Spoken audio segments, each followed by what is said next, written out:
Boa noite, meu nome é Vitor, faço parte do coletivo Círculo da Ideia e Ideologia.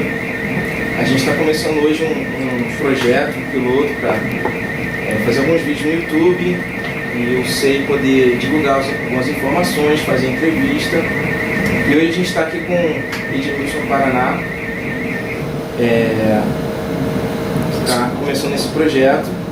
Ele é graduado em Comunicação Social pela Universidade de Brasília, UNB, mestre e doutorando em Sociologia pela mesma universidade, é pesquisador bolsista no Instituto de Pesquisa Econômica Aplicada, IPEA, no projeto Sistema Monetário Financeiro Internacional, autor do livro A Finança Digitalizada, Capitalismo Financeiro e Revolução Informacional. Tem artigos e publicações nas áreas de Economia Política, Sociologia, Teoria e Pensamento Social. Diretor em organizações políticas no Partido Socialismo e Liberdade, onde foi vice-presidente do Partido no Distrito Federal. Obrigado por aceitar o convite da gente. Então, a gente fez algumas perguntas, no nosso coletivo a gente tentou organizar algumas perguntas para você. E a primeira pergunta que eu acho que tem mais a ver com a expressão do seu trabalho é, você poderia explicar para a gente o que é a financiarização da economia? Primeiramente quero agradecer, ao pessoal do SEI, o Círculo de Estudos da Ideia e da Ideologia, pelo convite, pela oportunidade e abertura. A gente está podendo fazer essa discussão, está podendo fazer essa conversa. Para mim é um prazer enorme estar aqui no Rio, estar aqui com vocês. Então, obrigado. Vamos tentar, na medida do possível, encarar aí as paradas duras que vocês prepararam para a gente conversar. A primeira delas é sobre financiarização, O que é a financiarização? Olha, essa é uma pergunta que grande parte do pensamento heterodoxo da economia, mas também hoje a teoria e o pensamento social, nomeadamente a sociologia econômica e outras áreas do conhecimento, tem se debatido, pensado e tentado definir, já há algumas décadas. Então, há várias formas de definir esse processo, várias formas de descrever, de definir e de apresentar esse processo ou esse fenômeno econômico da chamada financiarização. Uma dessas formas, e uma das formas da qual eu acho especialmente elucidativa em apresentar a financiarização como um problema, é entender a financiarização como uma reordenação da lógica geral da acumulação capitalista. O que significa uma reordenação da lógica geral de acumulação em prol da valorização financeira? Significa pensar que a financiarização não é uma mera expansão financeira, não é um mero aumento da proeminência da finança ou do gigantismo da finança no funcionamento econômico, ainda que também isso possa se verificar em determinadas realidades. Mas é o modo de como a dinâmica da acumulação se rearranja, coordenada, dirigida, direcionada pela lógica financeira de acumulação, uma lógica que tende ao curto prazismo, que tende a formas rentistas de acumulação e que, portanto, condiciona as outras demais formas de acumulação que não desaparecem, que não diminuem, mas que se rearranjam, se reestruturam e se reorganizam em torno, fundamentalmente, do ganho financeiro e da forma de gestão financeira deste processo de acumulação como um todo. Portanto, é um rearranjo do processo geral da acumulação em favor, em prol, coordenado pela lógica financeira de acumulação. Então, nesse sentido, como ele faz esse rearranjamento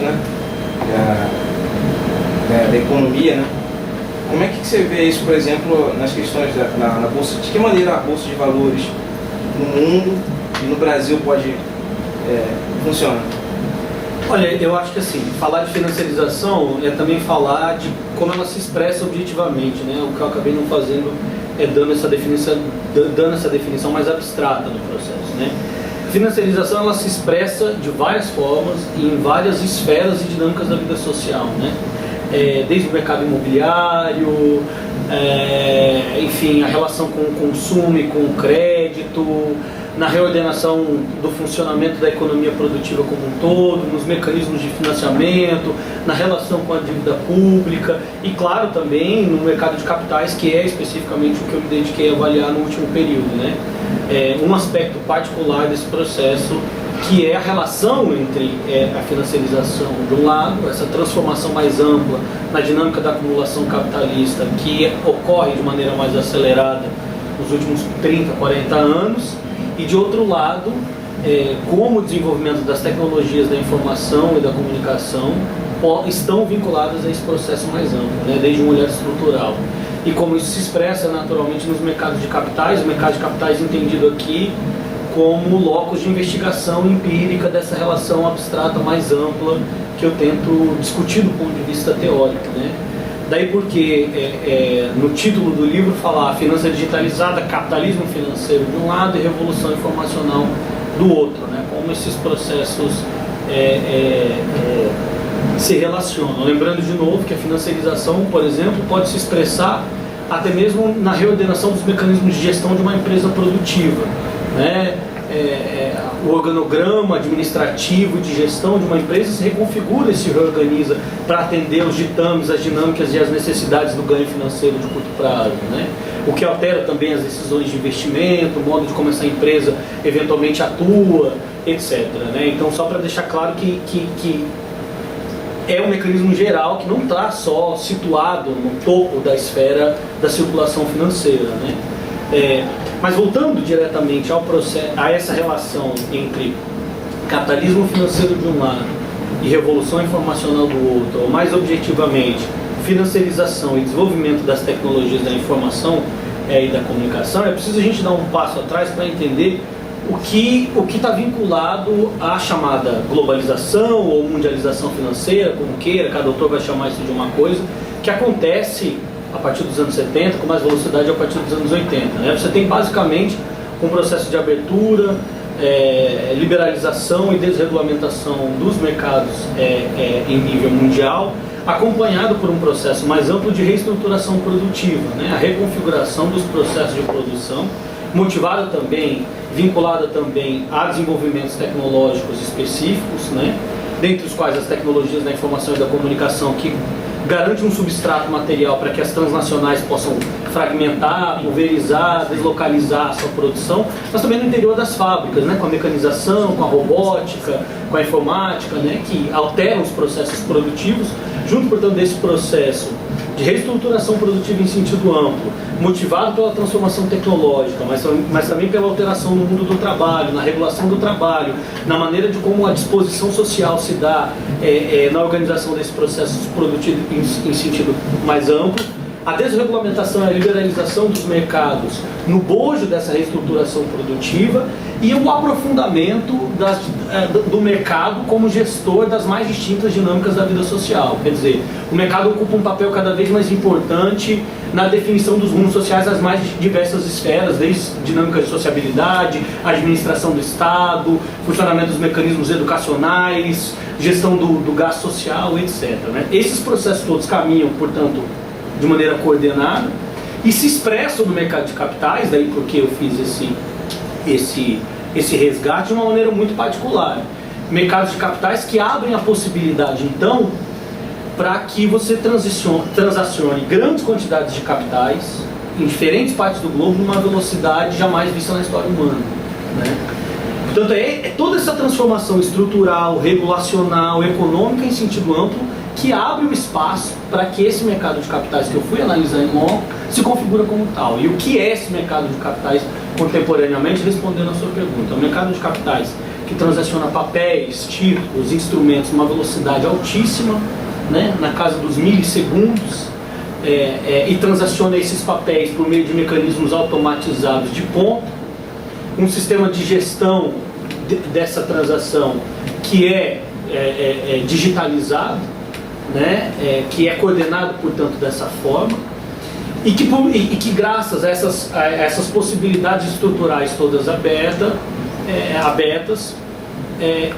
gere de uma nova forma o mercado de capitais e as bolsas de valores, né, configurando do ponto de vista sistêmico o que eu chamei de finança digitalizada. A finança digitalizada é uma nova forma de gerir o mercado financeiro internacional, em particular as bolsas de valores, com altíssima intensidade tecnológica, e onde a aceleração do tempo e o encurtamento do espaço cumprem um papel fundamental, na medida em que o encurtamento do tempo, o encurtamento do espaço e a aceleração do tempo abrem as margens para a exploração de ganhos especulativos numa dimensão em que antes não havia, né? Portanto, a partir desse objetivo, a partir dessa lógica, buscando o ganho especulativo financeiro de curtíssimo prazo, vinculado, como a gente sabe, à dinâmica estrutural da própria financiarização, os mercados se reconfiguram. E se reconfiguram se embasando materialmente nessas tecnologias da informação e da comunicação que aceleram, ou podemos chamar de tecnologias cognitivas, que basicamente atuam na alteração dos fluxos espaço-tempo. Né? E fazem isso de maneira automatizada, né? Hoje, muitas vezes, mecanismos que compram e vendem papéis sem intervenção humana, a não ser intervenção inicial mobilizada na programação desses mecanismos, né? Feito, como eu disse, nessa velocidade aí de 10 milissegundos, que é 30 ou 40 vezes mais rápido que uma piscada de olho humano, a depender dos mecanismos utilizados e dos papéis transacionados, né? Basicamente, como as bolsas funcionam hoje no mundo. A Bolsa Brasileira, incluído, né? Aquela ideia idílica, aquela imagem consagrada na cobertura fotográfica, jornalística, cinematográfica, das pessoas gritando com os papéis, comprando e vendendo as ações, aquilo não existe mais, né? Que as bolsas de valores hoje são espaços silenciosos com grandes servidores de computador que encontram ordens de compra e venda em altíssima velocidade, né? Com computação de alta performance, mecanismos, softwares e hardwares avançadíssimos, etc, etc. Essas são as bolsas de valores hoje, assim, no mundo e no Brasil, guardadas as diferenças e as particularidades de cada uma delas. Posso fazer uma pergunta para ele que tem a ver com o contexto, mas não está aqui? Você está pedindo para o partido, se você pode fazer uma pergunta? Não, que é interessante porque tem uma questão, por exemplo, a Maria Lúcia Fatorelli, ela trabalha esse assunto, né? E, por exemplo, ela coordena a auditoria cidadã. Isso. E aí, por exemplo, uma das coisas que ela mostra se você pegar uma pizza do orçamento executado da União, aí, já vem de 2013 para cá, 2012, enfim, começou, se eu não me engano, no governo Lula, isso cresceu bastante. Aí ela faz uma reorganização que o governo não faz esse tipo de contagem, né, da distribuição do orçamento, mas a auditoria faz, que é tipo quase em torno de 40%, 50% do orçamento da União está indo para juros e amortizações da dívida. Isso aí é um estudo que eles estão fazendo, se eu não me engano, de 2012, 2013 para cá. O governo diz que o perfil da dívida está mudando, ou seja, aqueles papéis lá que eram prefixados na Selic, não está tendo tanto papel mais assim, são outros tipos de remuneração, mas pelos estudos só tende a crescer desde 2012, segundo os estudos da auditoria cidadã. Como é que você vê esse processo de financiarização? Você acha que o governo está certo? Você acha que ela está certo? Como é que você enxerga isso? Olha, sem entrar no mérito específico, na tecnicalidade dessa questão em particular, é evidente que o Estado cumpre um papel importante nesse processo de transformação econômica em sentido mais amplo, assim como é também afetado e produto dessa mesma transformação econômica, né? O Estado é chamado cada vez mais a cumprir um papel distinto do que cumprir, não só na regulação e na regulamentação dos mercados, uma regulação e uma regulamentação que diminui o seu poder de alcance, né? Produto de uma forma de ver o mundo que entende que qualquer tipo de intervenção estatal é problemática, disruptiva e produtora de distorções e problemas de toda a natureza, mas também porque o Estado ele mesmo se abre a uma forma de gestão, de organização e de funcionamento perpassada pelas lógicas de mercado. Se antes nós tínhamos uma realidade em que o Estado fiscalizava o mercado, é como se hoje nós vivêssemos numa realidade em que o Estado, o mercado, regula e fiscaliza o Estado, né? O Estado, portanto, é colocado nesse papel, né? E é colocado nesse papel um papel distinto que é levado a cumprir no início do capitalismo, né? E isso é muito importante porque recoloca ou coloca a forma de como a gente pensa esse processo de transformação econômica, né? O Estado como arrecadador central numa economia é fundamental para gerir as lógicas de acumulação, a gente sabe, né? A dinâmica de reprodução do capital num determinado espaço territorial, né? No Estado-nação, e aqui não é diferente, né? Mas é preciso entender como ele faz isso nesse novo registro, que é o registro de um regime de acumulação com dominância da valorização financeira ou financiarização, como se queira, né, chamar isso de qualquer forma. E claro que os circuitos de dívida pública são fundamentais para ativar, para alimentar, né, essa dinâmica, sem dúvida nenhuma. Né? Você tem hoje, no caso do Brasil, uma dívida pública que é remunerada, né, a uma das mais altas taxas de juros do mundo, se não a maior, né, acredito que seja a maior, é certamente algo que está intimamente vinculado a esse processo de autonomização relativa da valorização financeira em relação à dinâmica de reprodução da acumulação capitalista em sentido mais amplo, né?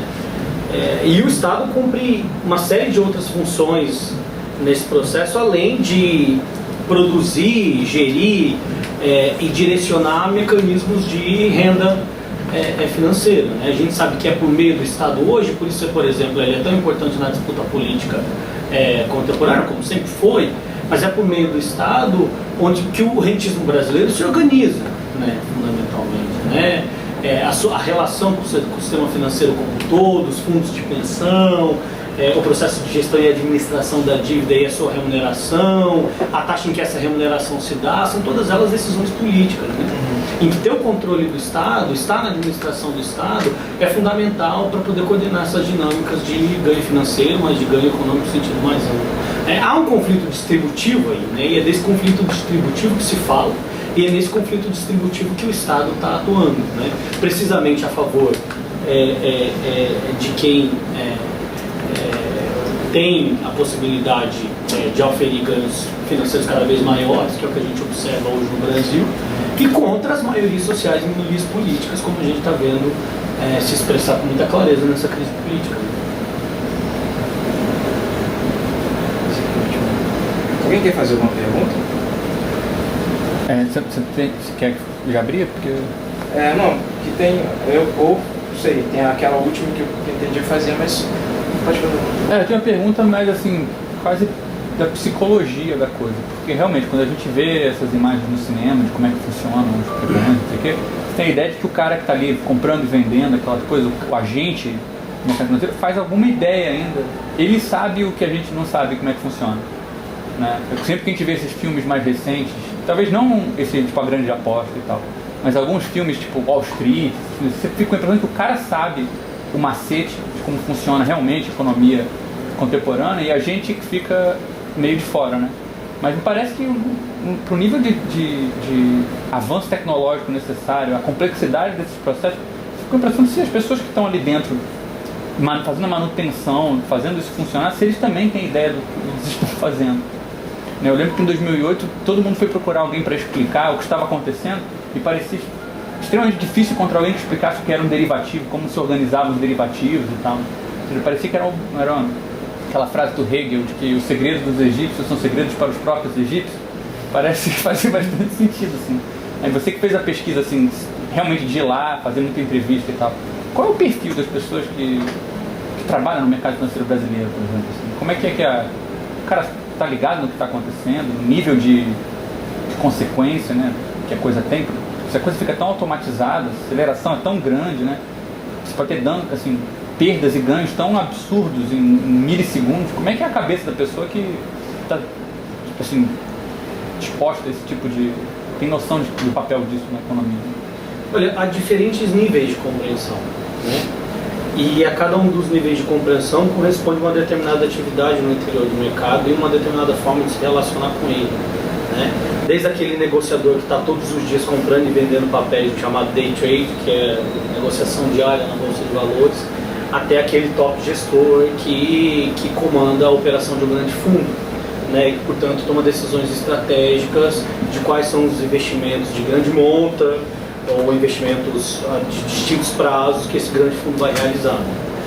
Aí você tem o gestor da bolsa, você tem, enfim, uma série de distintos atores, né? E naturalmente cada um deles tem, sobretudo do ponto de vista técnico, ter uma determinada forma de lidar e conhecer o mercado e uma determinada forma de se relacionar com ele. Mas tentando colocar de uma forma mais ampla e generalizada, é muito interessante isso, porque eu me deparei, eu entrei no mercado desconfiando do meu sistemismo analítico e saí ainda mais convencido da análise de uma leitura sistêmica.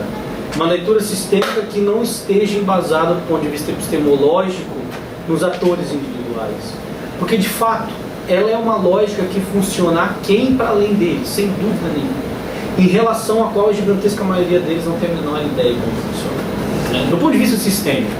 É porque há uma diferença aqui, de novo, né? Saber como ele funciona diariamente, quer dizer, coisa. Se eu vou comprar e vender o papel dessa forma, qual o retorno que ele vai me dar, né? E como eu devo fazer isso, naturalmente eles são capacitados a fazer, e se não fizessem, vão ser mandados embora amanhã, porque assim funciona o jogo, né? No entanto, saber o que isso, de que maneira, primeiro uma leitura macroeconômica, que de fato é raríssimo você encontrar, uma leitura coerente, coesa, sólida do ponto de vista macroeconômico, essa é a primeira coisa, não se encontra.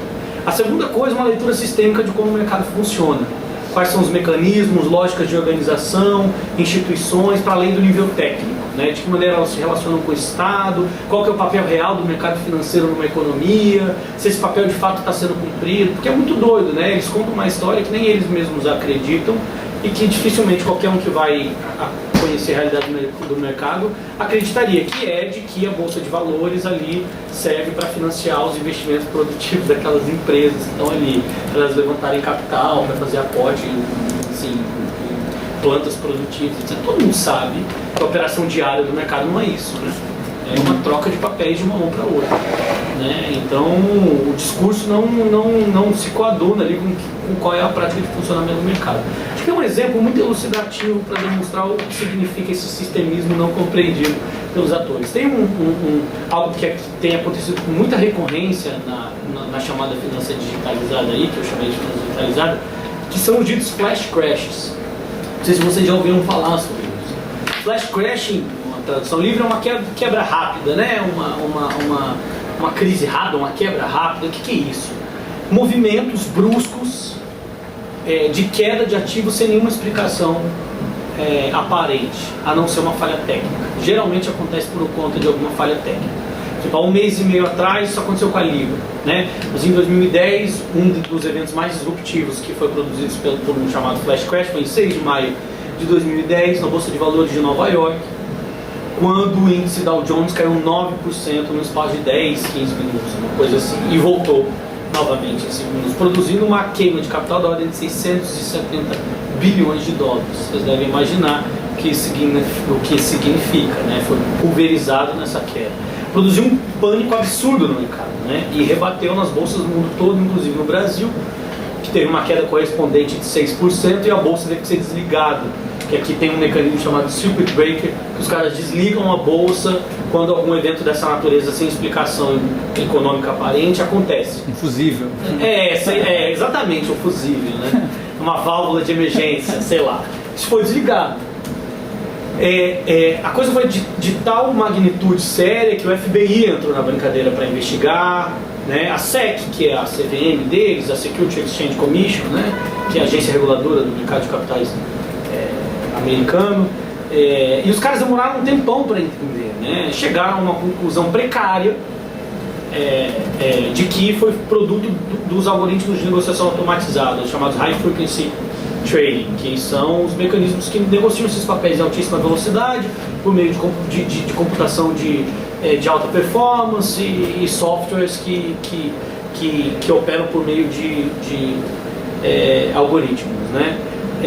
No entanto, o fato é que, apesar de terem dado essa explicação precária, isso, do ponto de vista técnico, nunca foi realmente explicitado.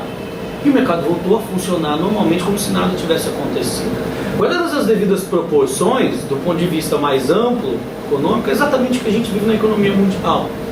Depois da quebra de 2008, a economia voltou, e os mercados em geral voltou a funcionar mais ou menos no mesmo achado que funcionava antes, sem as pessoas terem entendido exatamente como aquilo aconteceu.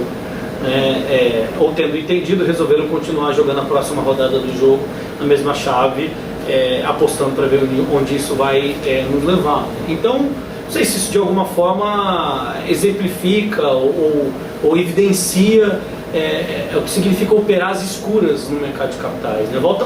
Como eu disse, isso acontece muitas vezes. Esses flash crashes, há alguns pesquisadores que dizem que isso acontece várias vezes por dia, de maneira imperceptível. Outros vão dizer que isso acontece algumas vezes de maneira produzida e de propósito, para que alguns agentes possam obter ganhos via fraude, né? De fato isso acontece, né? Agora acabou de ser preso um britânico que foi, depois de 6 anos, acusado, finalmente condenado por fraude, no caso do Flash Crash de 2010 de Londres, né?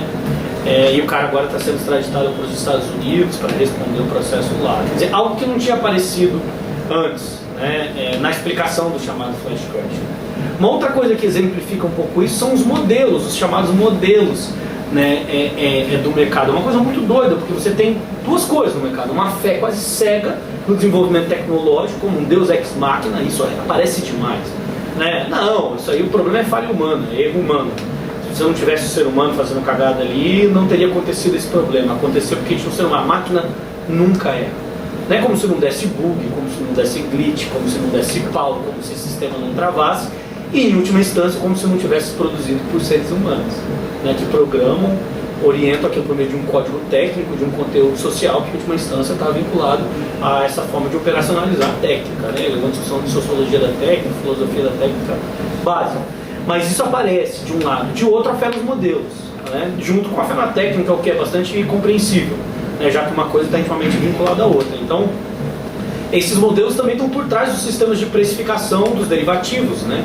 Do próprio funcionamento desses derivativos como tais, né? Sei que muita gente entenda como eles funcionam, mas que deposite uma fé praticamente cega nesses modelos, né? Você tem o caso, por exemplo, que é muito elucidativo, do Long Term Capital Management, que era o fundo, que foi o fundo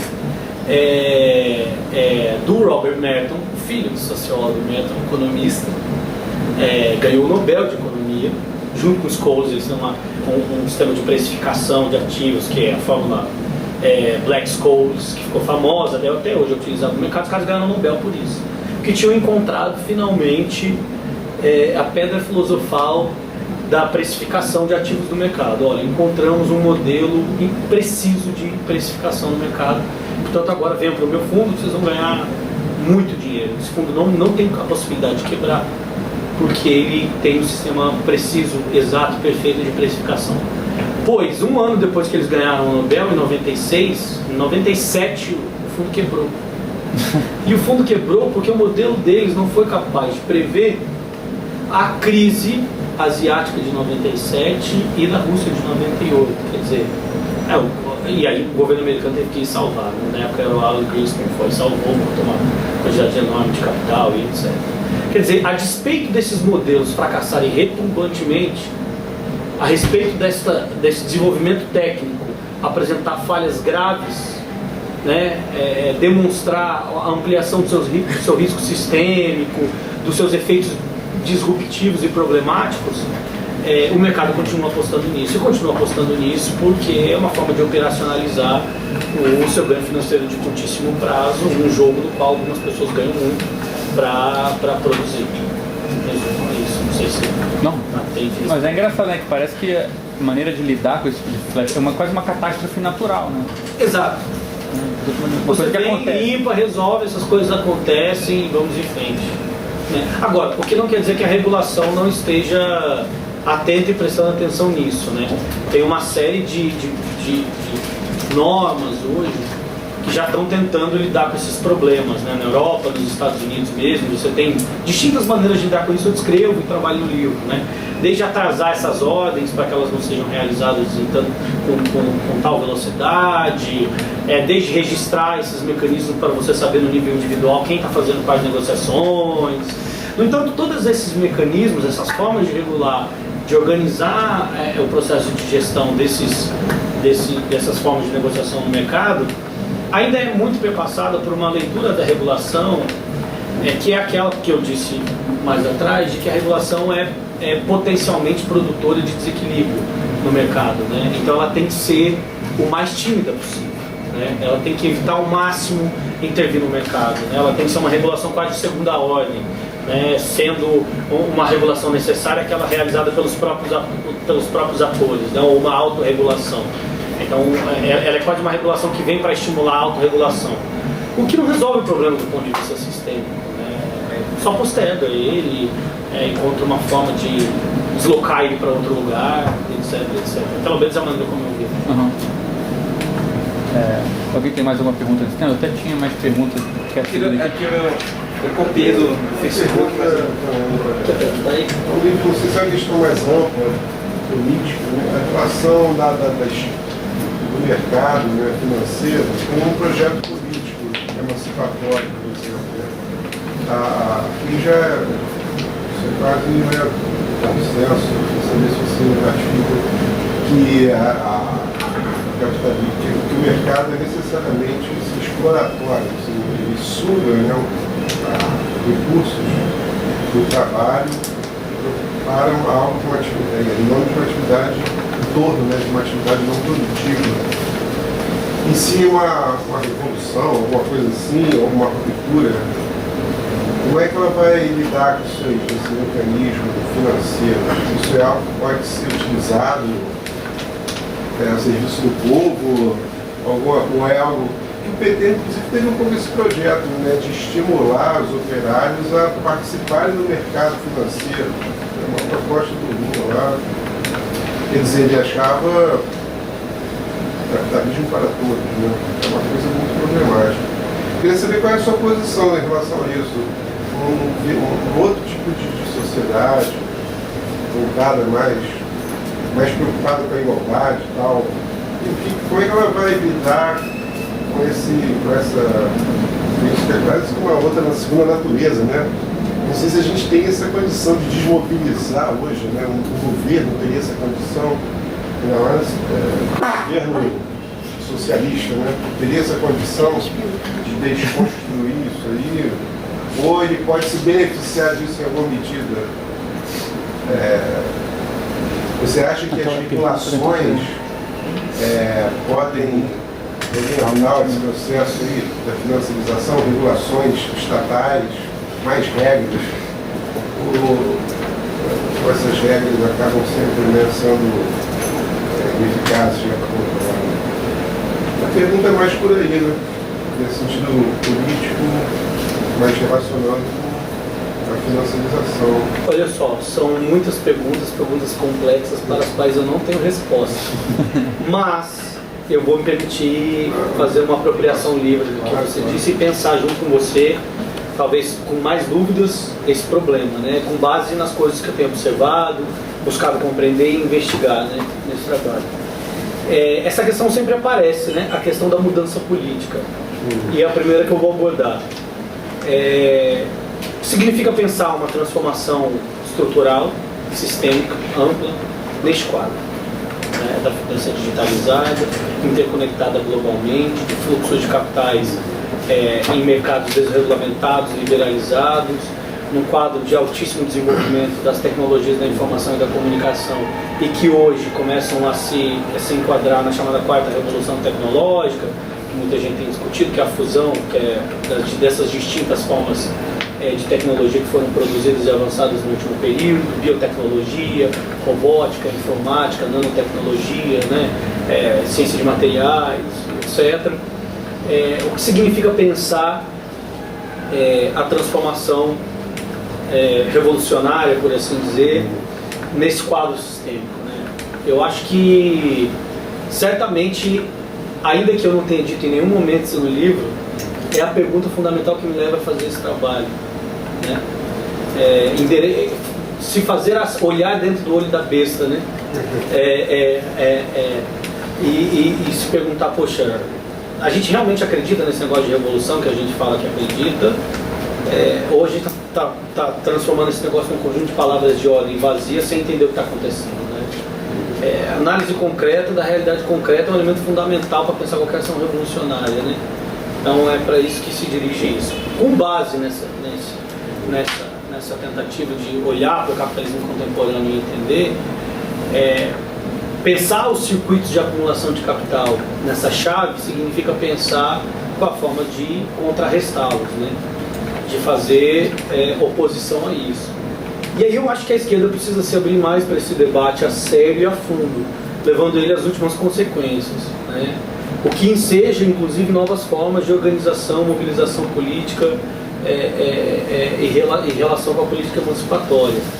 Veja, se no século XIX e até meados do século XX, com isso eu não quero dizer que isso acabou hoje, mas a forma fundamental de lutar contra o capital era produzindo greves, interrompendo a produção, fechando o mecanismo de circulação dessa produção por meio de fechamento de estradas, de vias, de ferrovias e etc.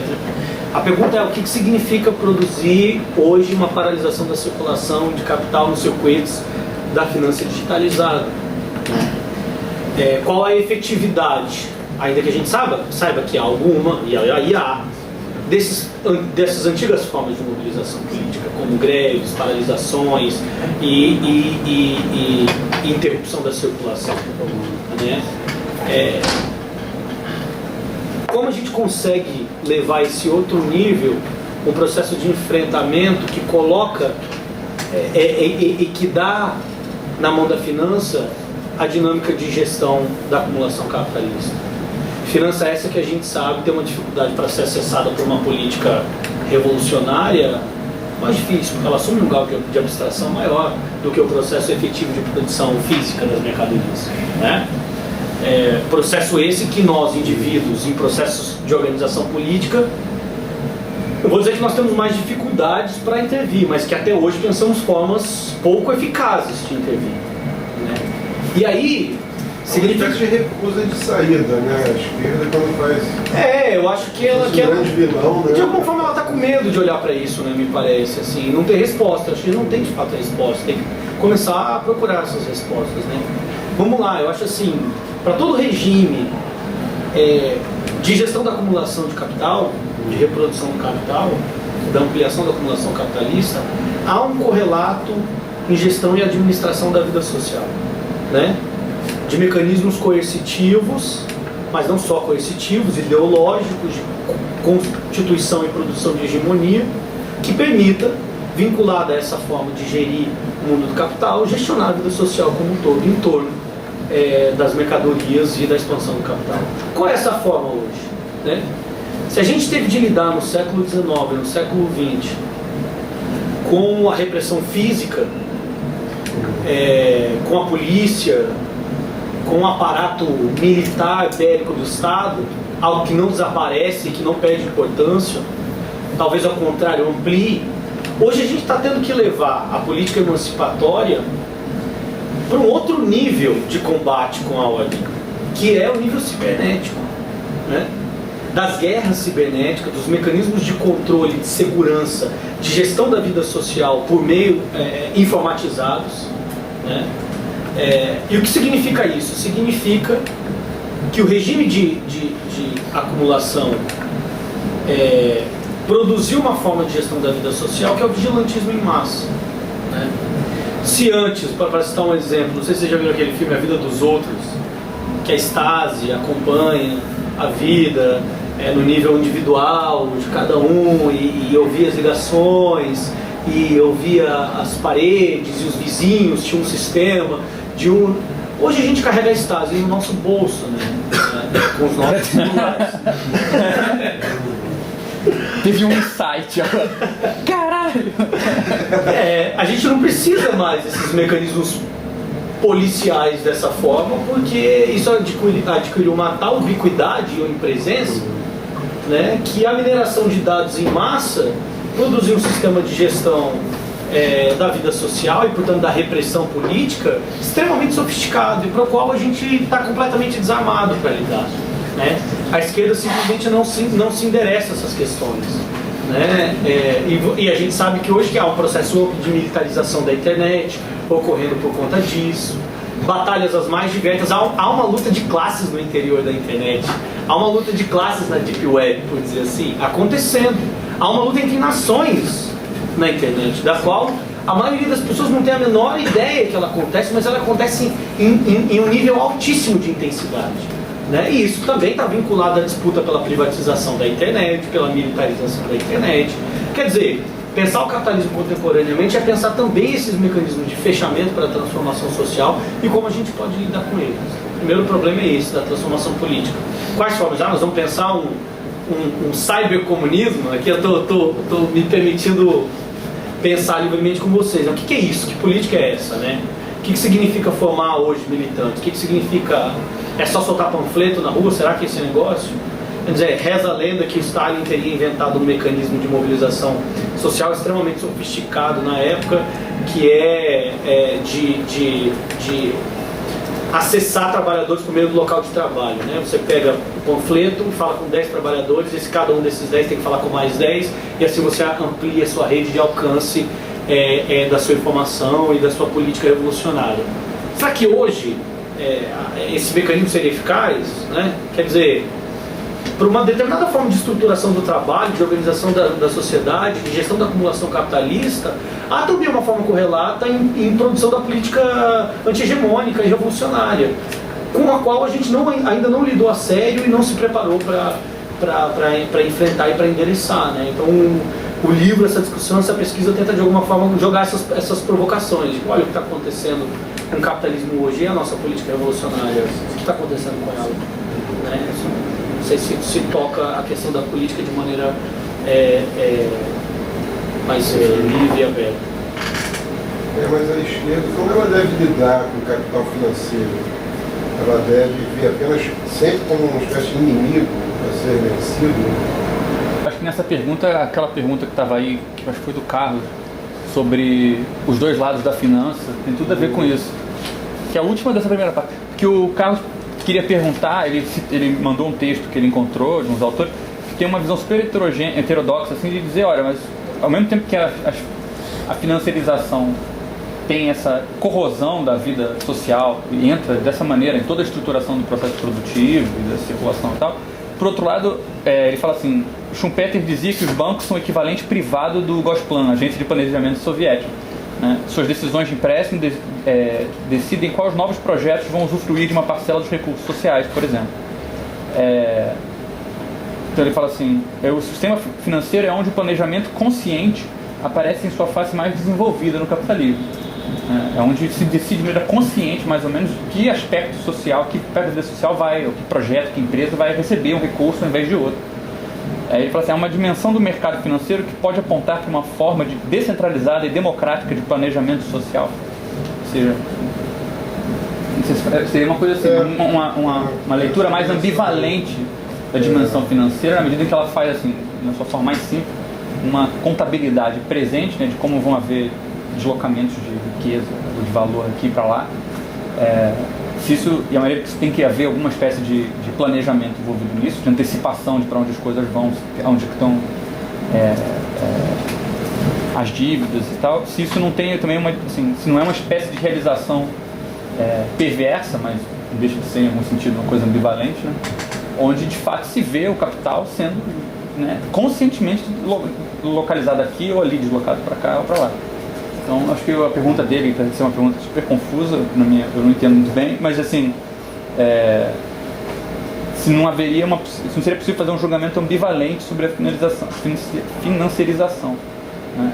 Eu sempre comentando essa pergunta, assim, porque agora eles ficam falando de eu entender mais ou menos as coisas que ele chegava na gente, que é tipo pensando, a hipótese assim, tipo uma revolução, que os trabalhadores tomassem o meio de produção e pudessem organizar sua economia mundialmente, como o que já tem hoje produzido pelo capitalismo pode ser utilizado para facilitar esse processo a nível internacional da Organização Internacional do Trabalho. Se eu tivesse essa resposta... não tem? Pra que a gente fez essa entrevista? Poxa, já para. Vocês estão esperando, cara? Mas é que é pra gente viajar um pouco também, né? Claro. É que tipo, eu liguei um pouco do que os dois falaram e tô outra vez entrando nessa viagem, assim, sabe? Mas, não, vamos lá. Mas o ponto básico que eu tô querendo saber, não sei se é a mesma coisa, mas é tipo, que ponto todo esse avanço, né, tecnológico e tal, de velocidade de transferência, um valor absurdo e tudo, pode ser utilizado de uma forma não é tipo para uma acumulação em si, mas também por uma... especulativa, né? Sei lá. tipo, por uma coisa que... Olha, eu comecei esse meu trabalho, olha que coisa, a sociologia, o meu projeto de entrada no mestrado era cyberativismo e a politização da técnica. E eu fui parar na finança digitalizada, capitalismo financeiro e revolução informacional. Mas essas coisas parecem muito diferentes, mas não são, elas partem da mesma inquietação. Claro que elas não resolvem, não se pretendem, inclusive, resolver nesse nível o problema, mas começar a arrancar alguns nacos aí dessa questão imensa, né? Veja, a minha hipótese de partida lá atrás era seguindo um esquematismo do marxismo, talvez chamado de ortodoxo, era de que o seguinte, poxa, aquele, né, que é tão criticado, o esquema das forças produtivas e das relações sociais de produção entrando em curto-circuito a partir de um excesso de avanço das forças produtivas que entram em desencaixe com as relações sociais de produção, abrindo crises e momentos disruptivos que nos dão janelas revolucionárias e transformadoras, né? Que a gente sabe que o marxismo está para muito além desse esquema, mas esse esquema às vezes mostra a sua atualidade assustadora, né? E eu comecei a me perguntar, no caso da internet, o que significava a internet e as relações de propriedade, né?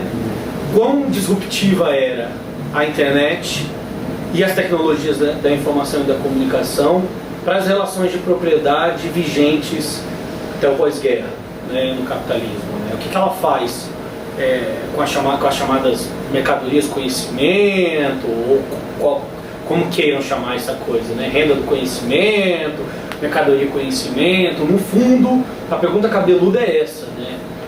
Eu acho que esse negócio está na fronteira da teoria do valor, né? Tem um monte de gente tentando responder, é uma pergunta muito difícil de responder, mas eu acho que é a pergunta central, certamente, né? Com qual realidade a gente está se deparando e o que isso produz em termos de transformação do capitalismo e de possibilidades de uma política emancipatória. Aí teve um monte de gente que se empenhou a responder essa pergunta dos anos 80 para frente, dizendo o seguinte: opa, agora adeus ao trabalho, não temos mais uma sociedade do trabalho, isso abre margem para uma política emancipatória em outro estágio. Outros autores vão dizer: isso é a constituição de uma sociedade informacional, de uma sociedade em rede, onde o conhecimento é o valor fundamental e, portanto, é uma sociedade do tempo livre, de uma outra relação entre trabalho material e trabalho imaterial, e etc., né? Que abre possibilidades de novas formas de organização política, né? Leituras bastante celebratórias desse processo. Essas leituras ganharam muita visibilidade no último período, né? A ideia do trabalho foi dizer o seguinte: não, verdade, esse processo é ambivalente e abre certamente outros frontes de luta política, inegavelmente, né? Abre uma nova forma, algo novo acontece, né? E quando algo novo acontece, enfim, algumas coisas, alguns cenários começam a se abrir. No entanto, como um processo ambivalente, algo que havia e vinha sendo menos problematizado, principalmente no pensamento mainstream, seja econômico, seja sociológico, seja qual seja, de que isso produz novas formas de espoliação econômica e novas formas de controle político. Algo que começa a ficar mais claro, sobretudo nos últimos anos, né? Se a gente pega que é bastante recente, o que o Wikileaks começa a trazer a público, o que os whistleblowers aí, como o Snowden e tantos outros começam a trazer a público, algo que lá no fundo das nossas teorias conspiratórias sempre flertaram, mas nunca nesse nível, né? A realidade era muito mais bizarra do que as nossas teorias conspiratórias. A ideia do livro foi dizer então o seguinte: olha, vamos olhar esse processo como realmente ambivalente, né? E o livro tenta apresentar então quais são os mecanismos de espoliação econômica que estão vinculados a essas transformações todas, né? A intensificação do trabalho, da jornada de trabalho, o desmonte das formas de proteção social, a reconfiguração da relação entre Estado e mercado, o aumento de poder político dos operadores financeiros em definir os rumos das sociedades como um todo. Quer dizer, todo esse processo é tematizado para dizer, olha, tem um maravilhoso mundo novo vindo aí, mas não dá para dizer que ele é realmente bacana, né? Vai depender do que o poder da luta de classe for capaz de produzir dele, né? Como um horizonte de possibilidades, né? A ideia é apresentar um quadro estrutural que nos permita, como tal, nos orientar no horizonte de possibilidades no qual a luta política vai se dar, tentando obter o que de melhor ele pode ter, né? Daí porque o cyberativismo, a mobilização dentro da internet, as redes de resistência no interior dessa internet, a criptografia, todos esses mecanismos que são contra-hegemônicos e podem ser contra-hegemônicos, mas também o que significa esse quadro estrutural mais amplo. Para responder em específico a pergunta, dito isso tudo, tem muita gente que tem dito que, algumas pessoas têm dito que ou sugerido, ou especulado, que com esse grau de desenvolvimento tecnológico, a ideia de planejamento central assume uma viabilidade que anteriormente talvez mais forte do que foi colocado em outros momentos da história, né? Porque você tem sim quase com essa onipresença, com essa ubiquidade informacional, de gerir informações num grau de complexidade, numa camada de profundidade tal, que nos poderia reendereçar a ideia do planejamento central. Disse que não sabia, né? Então, tava mentindo, disse que não sabia. Era isso que eu tava perguntando. Né? Agora, até que ponto isso é de fato possível, isso é de fato viável, depende também de uma pergunta anterior, né? Que é a velha pergunta que se faz da filosofia e a sociologia da técnica de chave crítica, que é o que a gente faz com esse aparato técnico que a sociedade capitalista nos lega num processo de transição e numa luta revolucionária, né?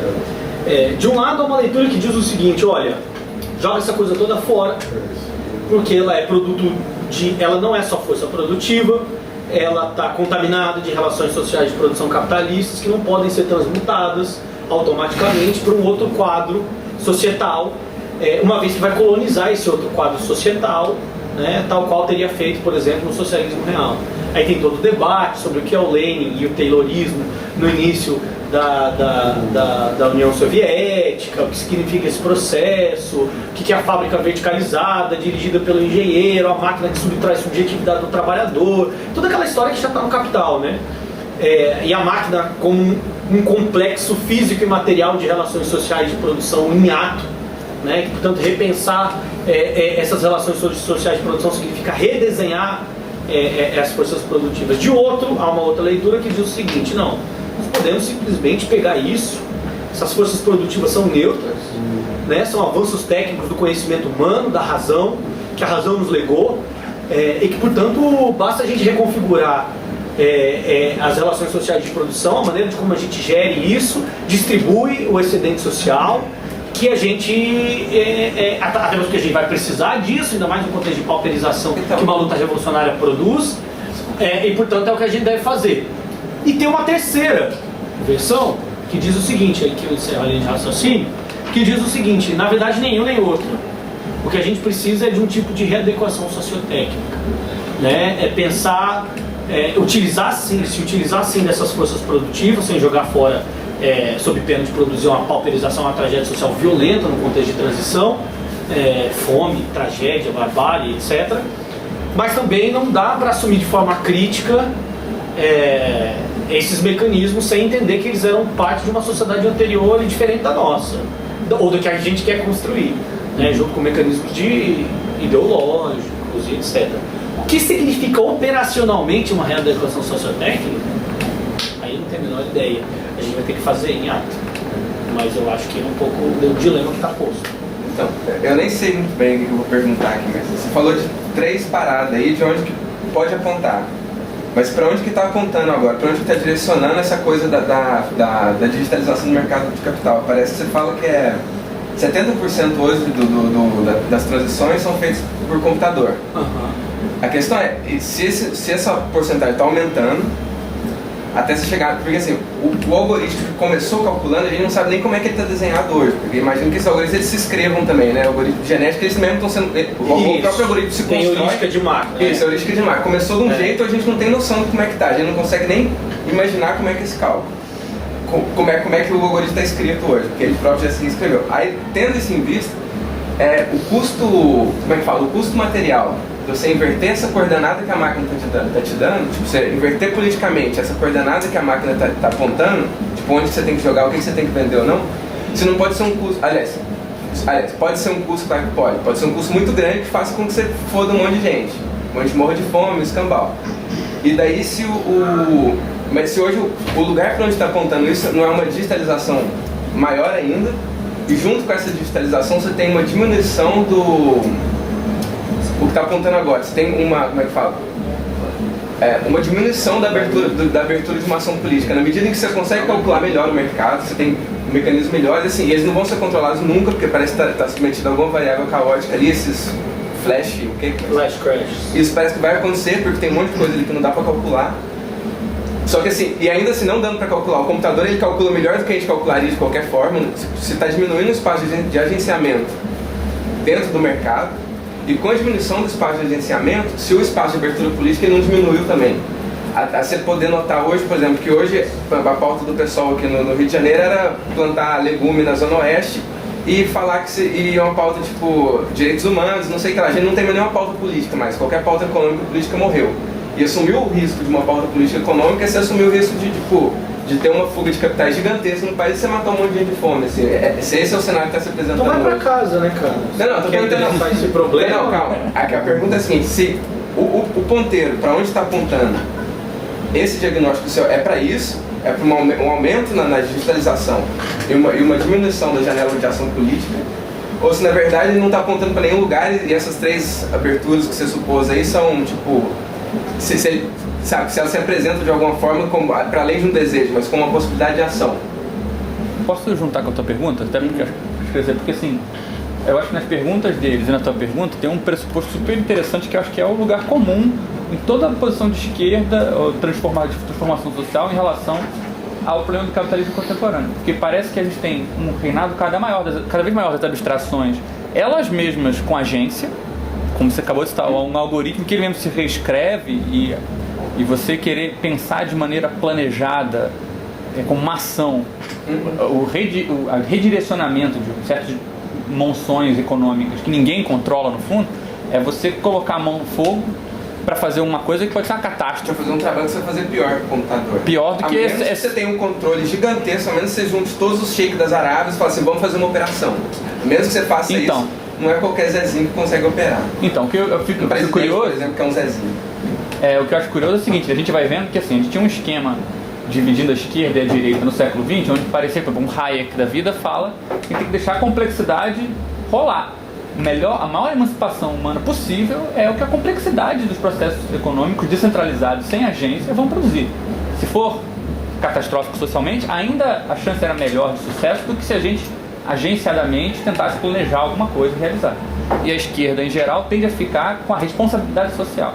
Não quero dar um passo à frente, fazer uma ação que tenha chance de produzir uma catástrofe social, que não contemple os mais pobres.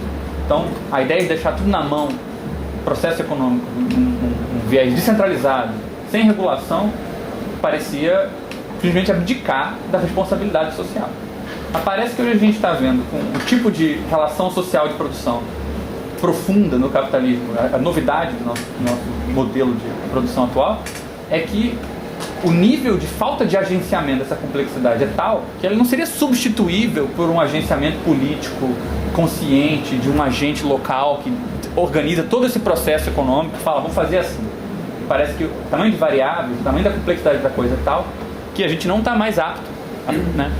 Então fica a pergunta, porque que aí que eu ia ligar com as suas perguntas, é que, por exemplo, quase toda forma de pensar cyberativismo é de interromper processos sem agenciamento, interromper a autonomia de processos econômicos, né? Então você quer boicotar redes, você quer interromper o ciclo de capital, mas nunca há nada para se apropriar, né? Não existe uma ação política que esteja disposta a abdicar do agenciamento político, né? Ou seja, construção de algoritmos que vão sair do controle, né? Então, assim, acho que um pouco a tua pergunta vai por aí, é que se, assim, uma ideia de que, poxa, há algo a se reapropriar, se apropriar da dimensão sociotécnica, da complexidade técnica que o mercado financeiro mostra hoje pra gente e tal, se você se apropriar disso, não implica abrir mão do tipo de agência política que a gente está acostumado a ter, que é reduzir as coisas a uma escala que é humana, reconhecível, que você sabe para onde ela vai dar, né?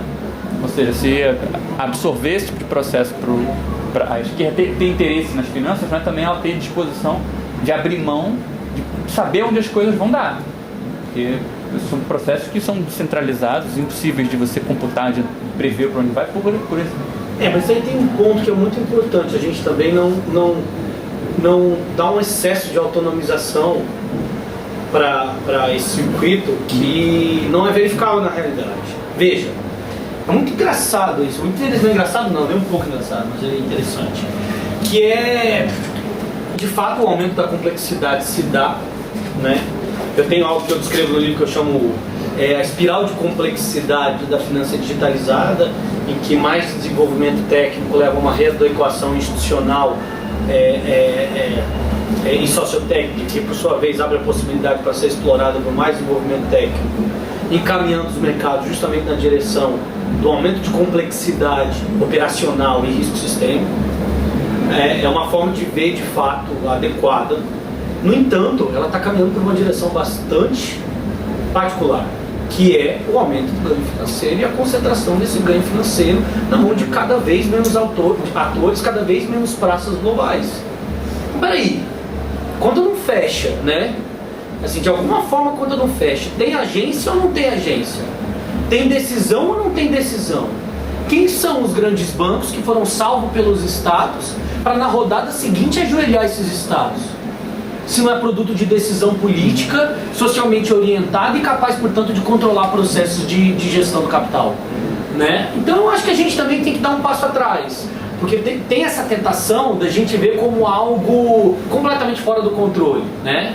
Como uma autonomização completa do desenvolvimento técnico, ou até como uma autonomização completa dos circuitos da finança. Autonomização essa que é relativa, não é plena. Ela não se verifica empiricamente dessa forma, eu acho. E endereçar isso politicamente é muito importante, porque é a questão central da nossa leitura e organização política. A gente é capaz ou não é capaz de intervir nesses processos? E sendo incapaz de intervir nesses processos, a gente vai pagar o custo de dar uma direção distinta para eles? Ou não? Pai, assim, você tem uma quantidade de capital concentrada na mão de pouquíssimos atores. Se tornou mais difícil talvez fazer isso, por um outro lado se tornou mais fácil. Quantas pessoas são portadoras de quantos por cento da dívida pública brasileira hoje? O que significa politicamente o fato de serem pouquíssimas pessoas?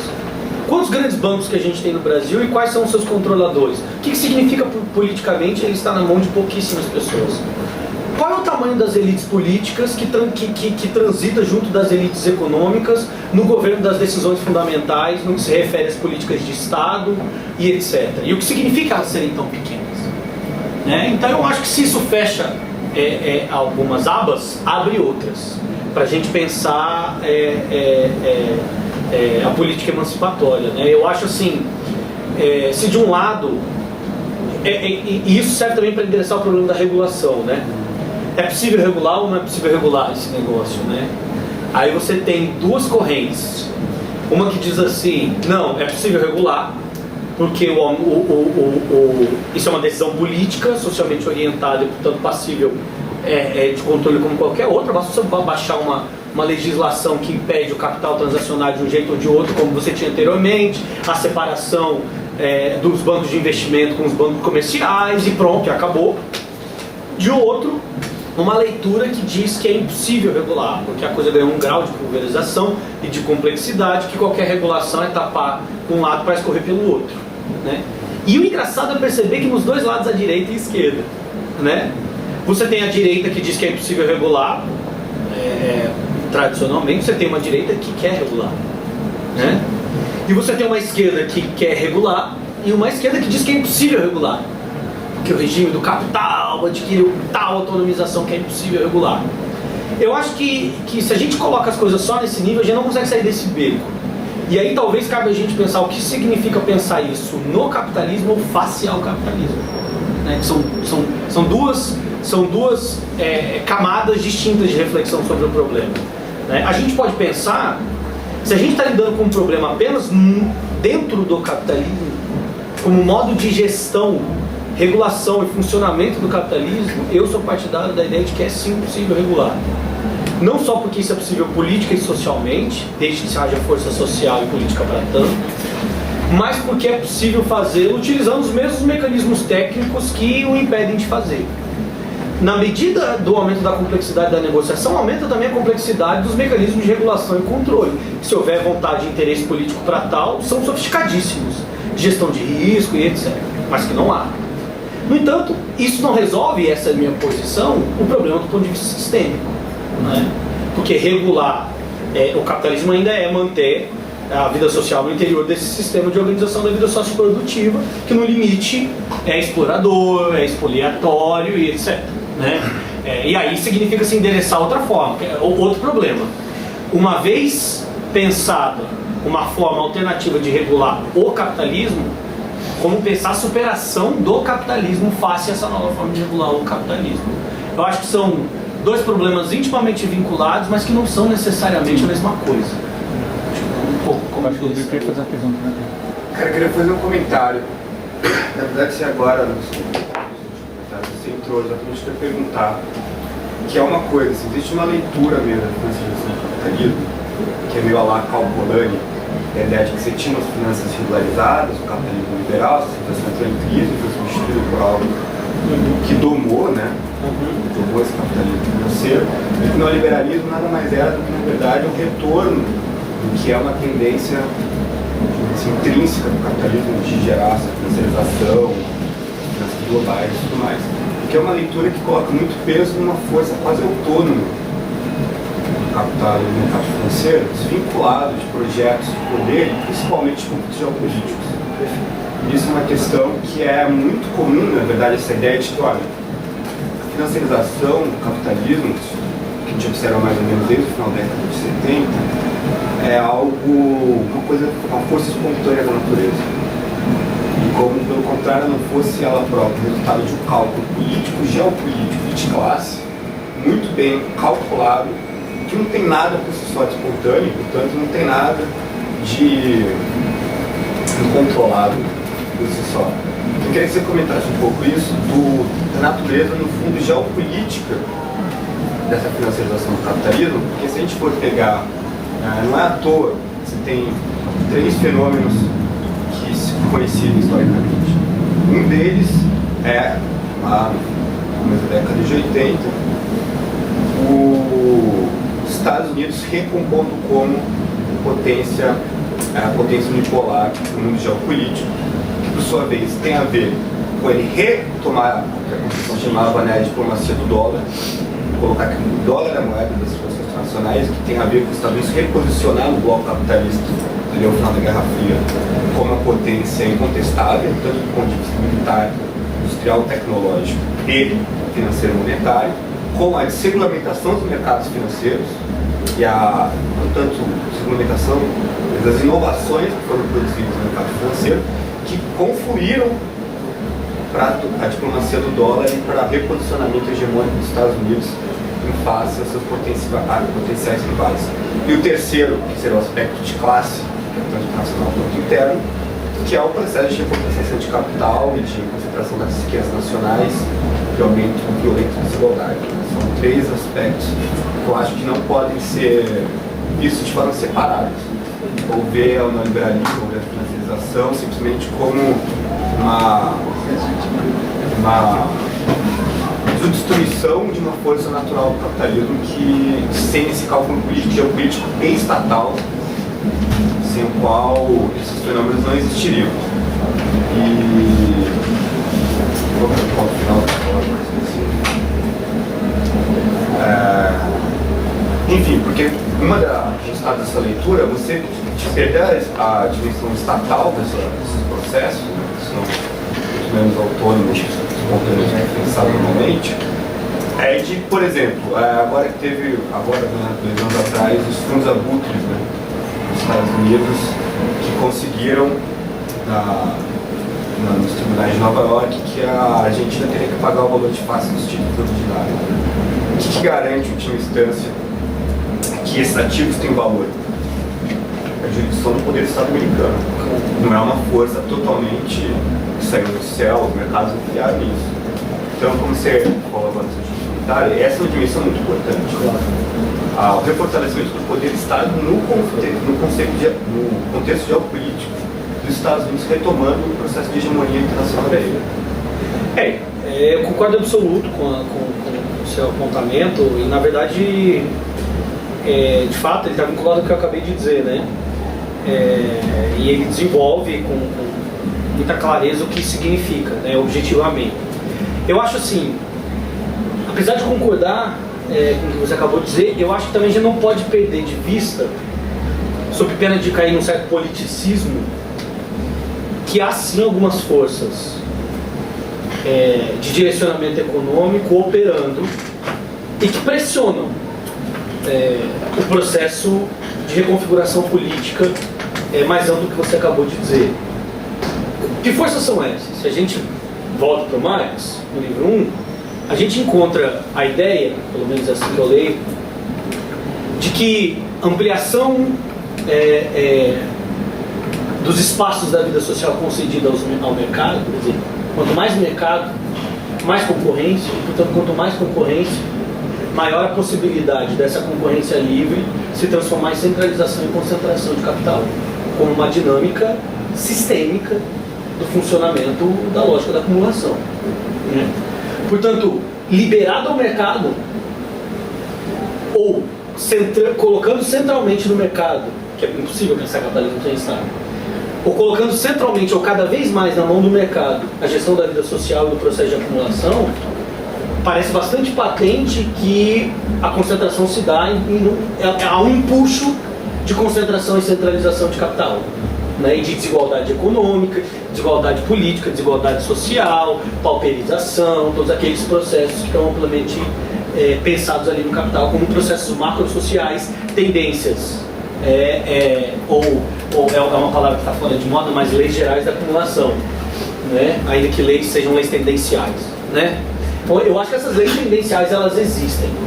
No entanto, essas leis tendenciais, aí sim, são mediadas por processos políticos, culturais, ideológicos e sociais de tal maneira que o horizonte de possibilidades, o quadro estrutural desenhado por essas leis tendenciais está aberto a esse processo amplo de luta política. Mas até que a gente derrube o capitalismo, essas leis tendenciais continuam ali. E quanto mais a gente ampliar o espaço para o mercado, maior vai se verificar essa concentração.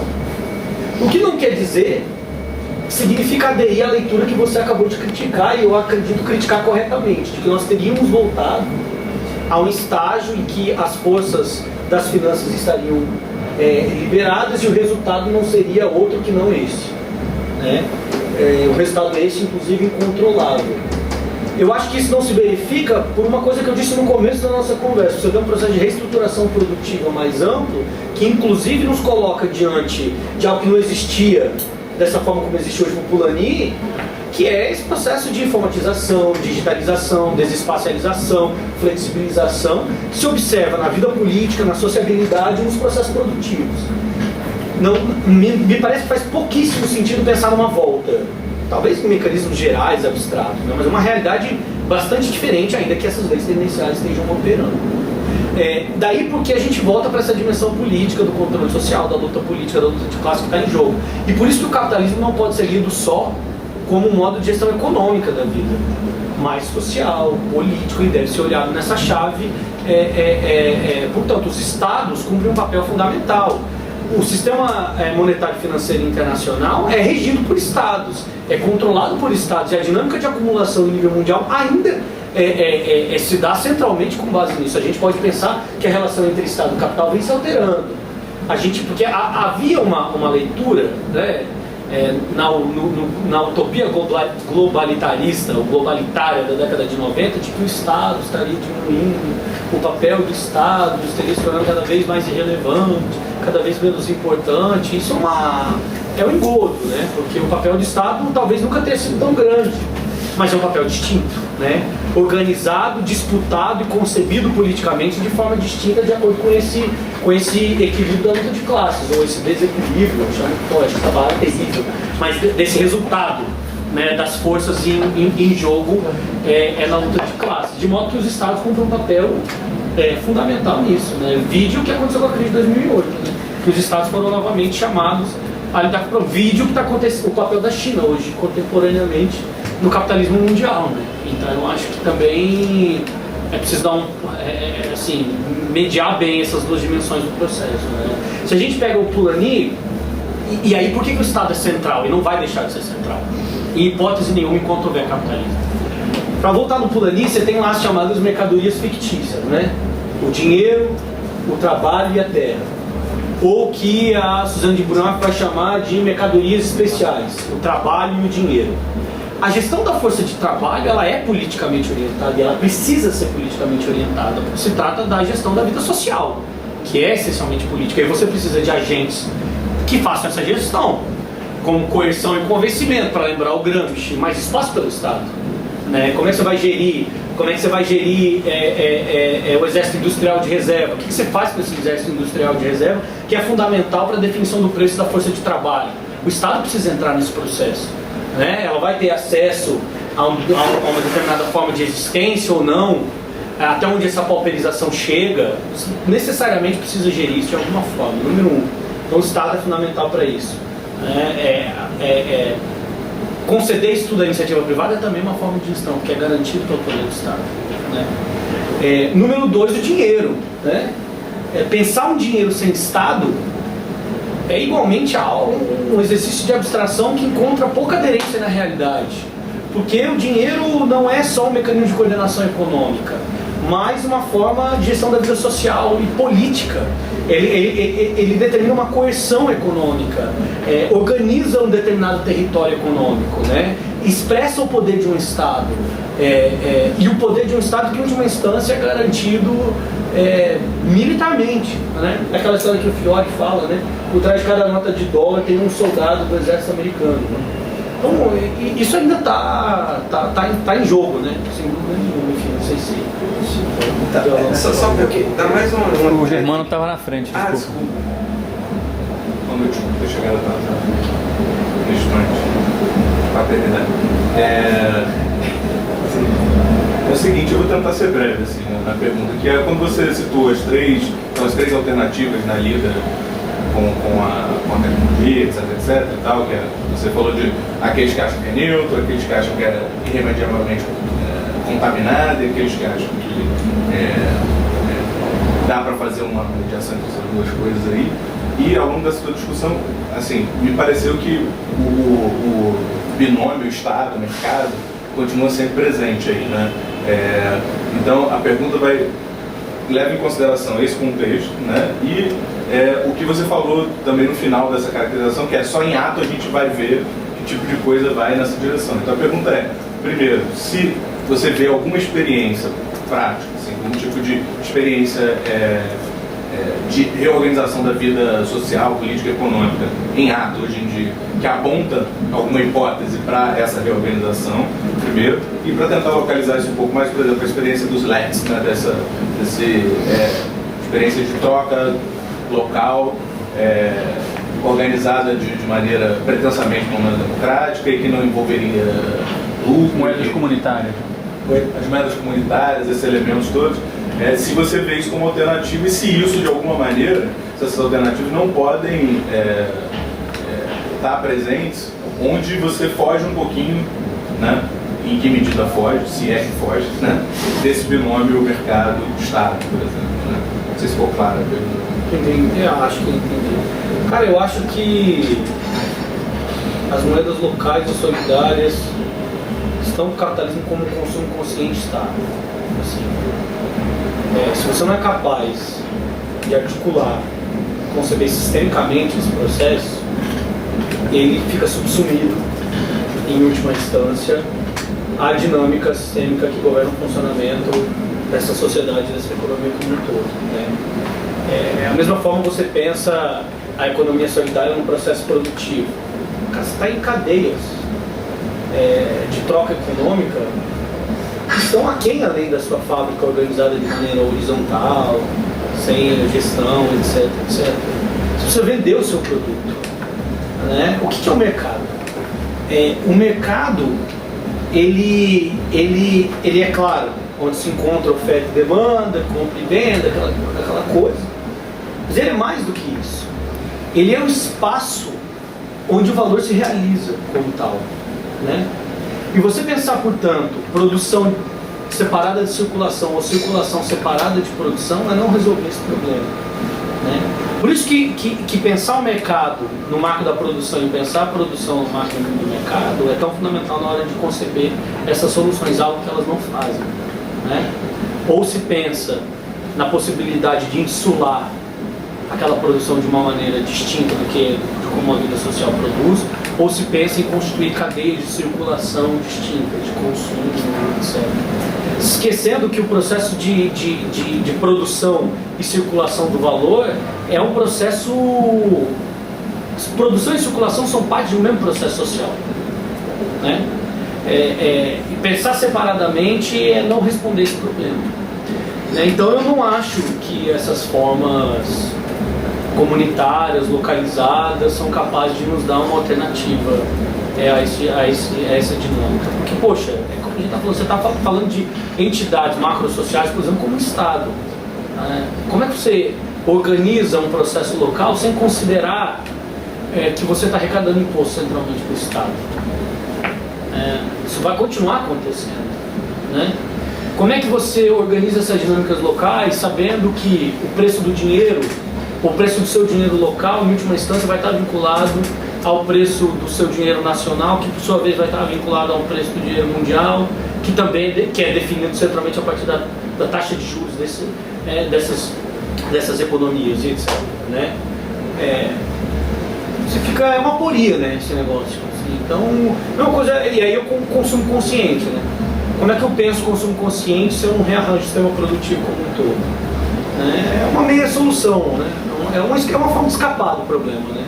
E não resolvê-lo, né? Agora, se eu tenho uma solução... Edmilson, deixa eu fazer uma pergunta, voltando para a financiarização. Estava pensando, a gente tem o Trump eleito aí, né? E a galera no mercado, né? Que existe, né? O mercado está falando de protecionismo e tal. Tem uma galera que fala muito de protecionismo, que o Trump vai poder, de certa forma, vai utilizar mais o protecionismo. Ao mesmo tempo, o Raju Cheng, né, ele tem um livro, Chutando a Escada, que ele fala que os Estados Unidos, por exemplo, é o país mais protecionista do mundo. Aí ele cita lá que o Consenso de Washington teve um monte de receita lá para o desenvolvimento econômico, mas que, na verdade, só prejudicava os países que estavam, os emergentes, os países em desenvolvimento, para poder desenvolver economicamente. Aí, pensando nisso, como é que você vê essa questão do Trump, do protecionismo, como é que você vê a financiarização em cima disso? Quer dizer, ela vai aumentar, para que lado ela vai? O Banco Central, aqui no Brasil, por exemplo, a gente tem, o Banco Central tem uma relação muito forte, né, com a financiarização através de dívida pública, né, que o Banco Central é composto por todos os caras, né, ligados ao mercado, né? Então, uma pesquisa simples no Google, você vê, o nome do cara se vai aqui. Então o cara aumenta a taxa Selic lá, já que a dívida pública é precificada pela Selic, grande maioria, né? O cara bota lá a taxa de juros que ele quiser e beleza, estou ganhando para mim mesmo. Aí como é que você vê que isso funciona lá nos Estados Unidos? O Banco Central age dessa forma? Como é que você vê isso? Cara, então, assim, primeiro que é muito difícil projetar exatamente o que vai acontecer, né? Assim, a história eu tenho, pelo menos nas condições dadas, uma certa margem que a gente considera do que é possível, do que não é, do que é mais provável, do que é mais improvável, mas ela está em aberto, né? E ela está em aberto, sobretudo por conta do que a gente estava dizendo nas últimas questões aqui, porque está perpassado por processos políticos de luta de classes, né? Então, coordena e organiza também, ou centralmente, os processos econômicos, né? Estava conversando com o Gabriel antes. Não há como pensar uma teoria do valor ser uma teoria da luta de classes, e não há como pensar devidamente uma teoria da luta de classes no capitalismo ser uma teoria do valor. Separar essas duas coisas é um equívoco, né? Muitas vezes a gente separou, né, ao longo do último século. E eu acho que a gente precisa pensar isso coordenadamente, né? Porque a luta de classes cumpre um papel, a luta política, né, em sentido mais amplo, cumpre um papel fundamental do para onde caminham esses processos. Daí a vinculação entre neoliberalismo, financiarização, reconfiguração da balança geopolítica que leva os processos econômicos, políticos e sociais para uma determinada direção e não outra, né? Reconstituição, por exemplo, da hegemonia dos Estados Unidos no quadro que você acabou de dizer. Então isso tudo está colocado. E por que eu estou dizendo isso? Estou dizendo isso porque eu acho que essa pergunta tem que estar mediada por essa reflexão, né? Para onde caminha os Estados Unidos como ator hoje no mundo, né? Do ponto de vista geopolítico, né? A questão do para onde vai o capitalismo americano também está vinculada a isso, né? Do para onde caminham os Estados Unidos num xadrez geopolítico contemporâneo, né? É uma pergunta que muita gente está tentando responder, né? E certamente a eleição do Trump coloca um outro elemento de imprevisibilidade nesse quadro. Será que o Trump vai fazer uma alteração de rota como se diz que vai fazer ou não? Será que ao fim e ao cabo o que o Trump vai fazer, apesar de sua retórica malucada, é manter as coisas exatamente na mesma direção? Tem gente que tem apostado e dito, me parece uma leitura interessante, que ele tende a seguir uma política econômica da era Reagan, né? Aprofundar o militarismo, diminuir a taxação dos mais ricos e fazer uma expansão do gasto público, sobretudo por meio de gasto militar, mas também eventualmente por gasto de infraestrutura, né? Esse processo da reindustrialização, de trazer as fábricas de volta para os Estados Unidos, isso enfrenta uma dimensão estrutural que o Trump sozinho vai ter muita dificuldade para reverter, porque o capitalismo americano está em jogo, né? O que significa hoje as principais empresas americanas? O que significa o domínio do sistema monetário e financeiro internacional nessa chave? O que significa se voltar para dentro? Extremamente problemático, né? É isso, né? O que isso pode significar. Ao mesmo tempo, o que significa pensar esse processo de investimento em infraestrutura e aprofundar a direção da economia americana nessa direção, né? É uma economia que, apesar da sua margem de manobra por ter a moeda mundial, também não vive exatamente o seu melhor momento, né? Enfim, e vive acossada de parte a parte por uma série de constrangimentos também, né? A economia, e é isso que é interessante, há um espaço para manobra geopolítica que não é pleno, não há uma autonomia plena, né? Que esse que é o problema de algumas leituras que ficam única e exclusivamente na chave geopolítica às vezes, né? Como se o Estado fosse um agente autônomo, capaz de realizar movimentos com grau de autonomia que não se verifica na realidade, né? Essa é uma autonomia relativa também. Ele pode se movimentar até um determinado espaço, né? Eu acho sinceramente que para além das mudanças na política interna, faz muito sentido pensar que ele seguiria uma política econômica nessa chave, assim, que faz mudanças, mas mantendo uma certa continuidade. No entanto, ele precisa responder a questões muito concretas, porque ao fazer isso ele não vai responder essas questões concretas, que é precisamente a desigualdade econômica e a pobreza no quadro de aprofundamento do neoliberalismo que se instaurou na classe trabalhadora americana, né? O que significa não resolver esse problema para o Trump, né? Problema a partir do qual ele foi eleito para resolver fundamentalmente, né? Que a esquerda, se é possível chamar aquele negócio de esquerda, não acho que não tem como chamar a Hillary de esquerda, mas o Partido Democrata ou as forças progressistas nos Estados Unidos não foram capazes de endereçar, e ele endereçou, né? O que significa isso, né? Não saberia responder isso para além desses apontamentos, assim, bastante abertos, enfim. A gente tem que o Brexit não é um movimento só dos Estados Unidos, né? É um movimento mundial de retração que parece ir na direção contrária da tendência espontânea do capitalismo, que é a utilização. Então a gente está vivendo um fenômeno, né, do capitalismo organizado, mas que agora no momento da Inglaterra, dos Estados Unidos, né? Mas é que isso é extremamente interessante, porque isso mostra o caráter político do capitalismo, com uma clareza assim, muito cristalina. Você tem todas as elites globais que são fundamentalmente, pelo menos as dominantes, cosmopolitas, globalizantes, mas as populações mandando um recado muito claro de que a globalização fez água, né? E fez água no mundo todo, né? De formas distintas. Não dá mais para acusar o comunismo ou uma entidade Não, mas externa. Faz água. Mas essas são certas populações, porque na Grécia, a população da Grécia, você tinha uns caras competentes, eu imagino, uns caras fodão lá e penduraram chuteiras. Tipo, ó, desculpa, a gente não pode fazer nada, a esquerda não responde essa questão, tá além da nossa alçada, beleza, a gente... Mas, cara, eu acho que o que aconteceu na Grécia, como está acontecendo em vários outros lugares, é só empurrar os problemas para frente. Assim, você não dá uma forma de resolução desse problema. O que está acontecendo com a Europa? A Europa está em franca desagregação, tudo indica que ela vai se desintegrar e junto com ela a Eurozona, né? No entanto, todo mundo assiste quase que embasbacado esse processo e posterga ele para frente, que é a única coisa que parece plausível de se fazer, né? E ó, se fez com a Grécia, é quase a capitulação, a falta de opção, né? Sendo que eu concordo com essa análise de que uma alteração de rumo na Grécia, isso vários fatos diz, apesar de eu discordar de várias coisas dele, era a única coisa que poderia salvar a União Europeia, de fato, né? E a União Europeia mostrou seu fechamento a qualquer possibilidade disso acontecer. Mostrou novamente com o Brexit, né, apostando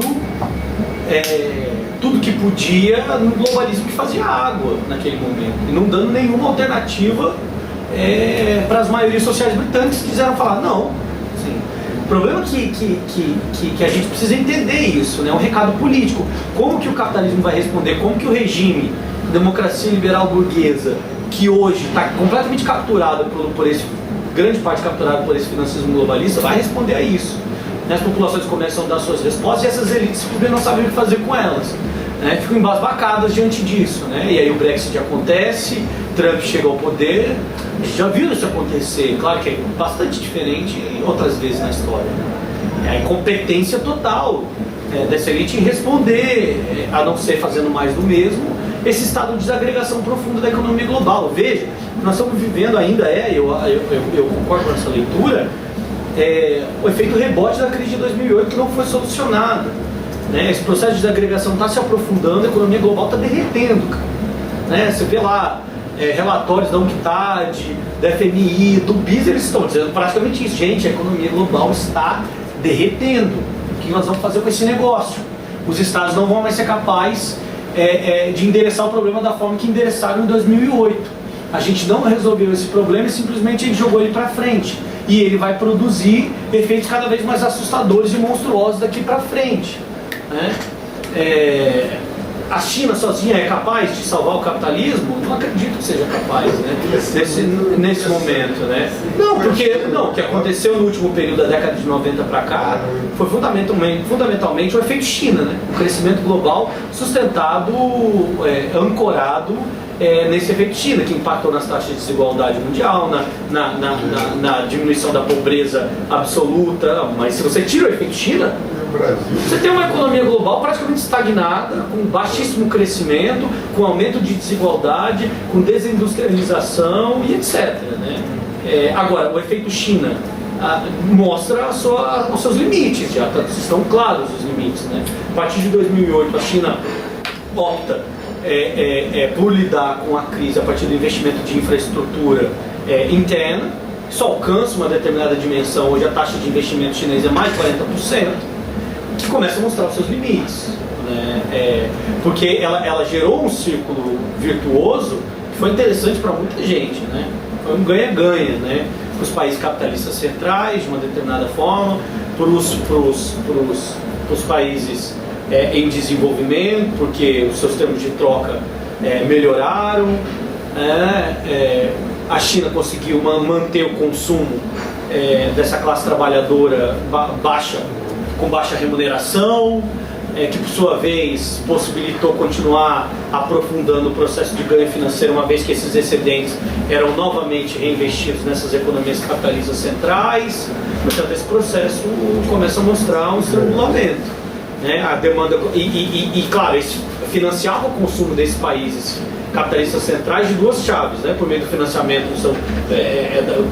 transferindo excedente para o sistema financeiro desses países de um lado, mas também exportando produtos a baixíssimo preço, com mão de obra barata e ganho de escala, né? A demanda global cai brutalmente a partir de 2008, o circuito de crédito que possibilitava que essas classes trabalhadoras dos países capitalistas centrais consumissem as milhares de porcarias produzidas anualmente pela China diminuiu, a China precisa se voltar para dentro, mas uma reconfiguração do seu padrão de acumulação dificilmente vem sem algum tipo de tensão econômica que pode produzir os efeitos imprevisíveis, né? E os caras estão se debatendo com esse problema, o que significa fazer esse pouso, né?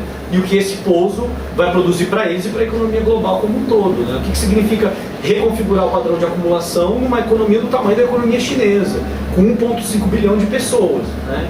Num contexto da luta de classe que se acirra na China, o número de greves aumenta, o conflito distributivo se acirra, a desigualdade cresce, e o Estado chinês precisa endereçar isso na medida que isso está intimamente vinculado à legitimação do seu poder político.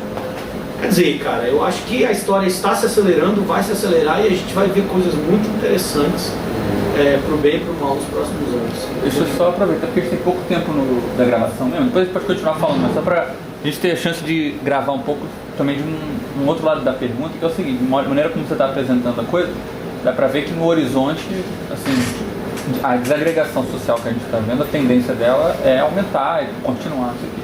O que significa, digamos assim, que se a esquerda dependesse de imaginar para o futuro, como pressuposto, algumas estruturas básicas funcionando, certa homogeneidade social, certa capacidade de trânsito entre as populações, porque cada vez menos dá para contar que uma certa organização social mínima, ligada antes ao estado de bem-estar social, mas também ligada a outras garantias básicas que a gente, digamos assim, mantinha como pressuposto, imaginava como que a gente ia fazer ganhos em cima disso, né? Cada vez mais difícil de contar com alguns pressupostos do século XX, digamos assim, se deu a entender que era um pano de fundo da luta política, do pensamento de transformação social. Se me permite colocar em outros termos que acabou de dizer, você pode me corrigir se eu estiver errado, significa dizer que o incrementalismo mostra cada vez mais seu caráter utópico. Exatamente. O pano de fundo não é o capitalismo com uma face humana, o pano de fundo é um capitalismo de barbárie. De barbárie, claro. Não é mais então esse um incremento sobre um funcionamento básico.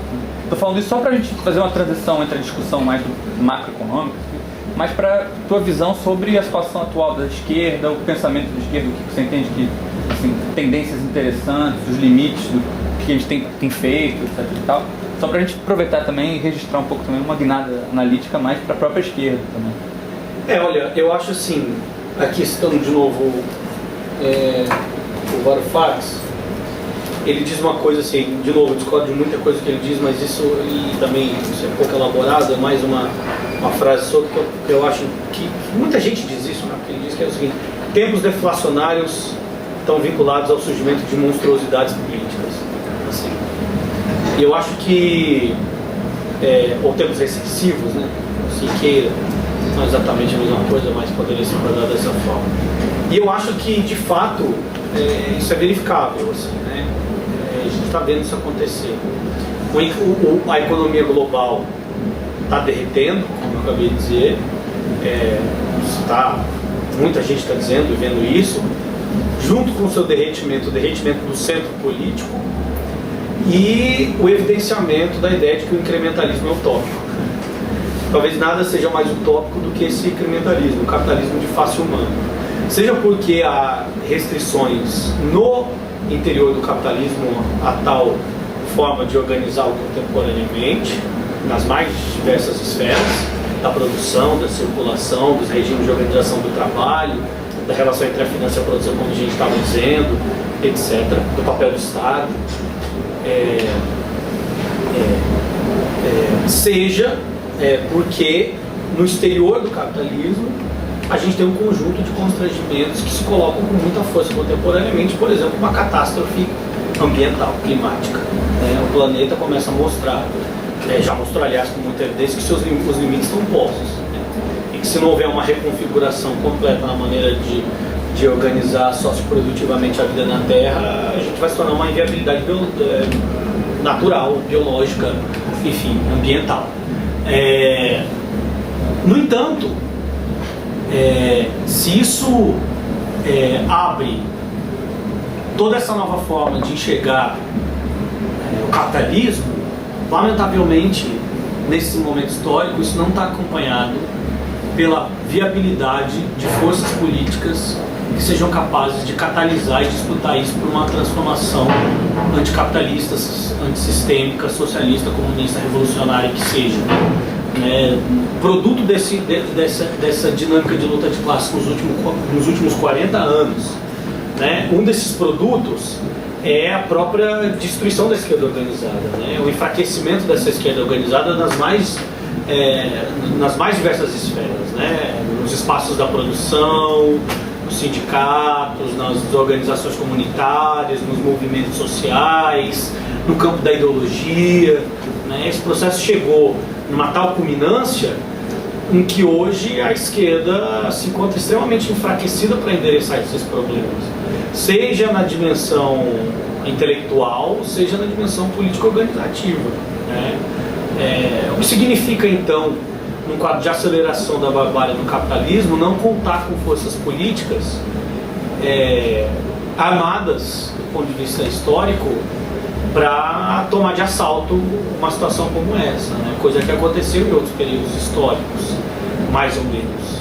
A gente sabe também, por exemplo, a década de 30 não foi nada fácil para as esquerdas, foram massacradas também. Mas me parece que ali havia um movimento internacional dos trabalhadores muito mais vertebrado, certamente, do que existe hoje. Então, pensar a luta de classes nessa chave hoje é pensar que diante da barbárie o que se manifesta é a revolta e não a revolução. E a revolta sem a possibilidade de revolução não quer dizer que ela não vai acontecer, quer dizer que pelo menos hoje as condições que a gente consegue enxergar, e espero que haja condições que a gente não esteja enxergando, mas essas que são imediatamente visíveis, não apontam para situações revolucionárias, mas para situações de revolta social. A gente sabe que essa revolta social pode caminhar para as mais diversas direções, construtivas e destrutivas, as mais diversas. Portanto, o que parece é que essa luta vai recrudescer, vai ampliar, vai se aprofundar, mas uma chave de desagregação social numa direção parece muito animadora. Formas de autoritarismo, de recrudescimento do controle político, de aprofundamento do penalismo. A gente está vendo isso acontecer em vários lugares, de retóricas autoritárias e etc. Aquilo que o Benjamin dizia, assim, o fascismo nasce onde morre a revolução, e a nossa revolução está na UTI, cara, assim, tem Estado na UTI, O que significa isso? E isso, ao mesmo tempo, coloca a situação como problemática, mas o chamado para que a gente pense em intervir nessa realidade é ainda mais urgente, Enfim.